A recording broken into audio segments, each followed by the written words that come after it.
Welcome to Carbon101x, Essential Tools for the Low Carbon Economy. In 2016, around 180 countries signed an historic agreement to limit global warming to well below 2 degrees Celsius by the end of this century. Around the world, government policies that reduce greenhouse gas emissions are being rapidly introduced. But how do these policies work? And what will their impact be? And how should organisations respond? Carbon101x uses innovative and interactive learning activities to equip you with the knowledge and essential skills to answer these questions and manage the risks and opportunities of transitioning to the low-carbon economy. You will hear from experts in climate science, climate policy, economics and carbon management. As an added incentive, throughout the course you will earn points for your correct answers to the quizzes and practical activities. You will then have the option of being included in the student leaderboard, where, at the end of the course, the 10 top-scoring students will receive a special prize from the University of Queensland's Carbon101x team. In Part 1 of the course, you'll learn why climate change is a public policy concern and how different policy approaches can address this issue.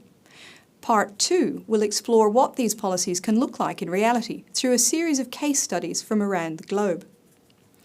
You'll then take charge of the carbon management responsibilities of a hypothetical company operating in Tasland, a fictional country with real energy and emissions challenges. The Tasland narrative provides a political, economic and social backdrop to these practical exercises, reflecting what exists in the real world. Through Tasland's popular breakfast show, Good Morning Tasland, you will be progressively introduced to a series of practical activities in carbon management. In Part 3, you'll learn the fundamentals of measuring the greenhouse gas emissions of an organisation by undertaking a practical exercise in carbon footprinting. Part 4 looks at financial appraisal of carbon abatement projects, so you can learn how to critically evaluate and prioritise different low-carbon technologies and practices.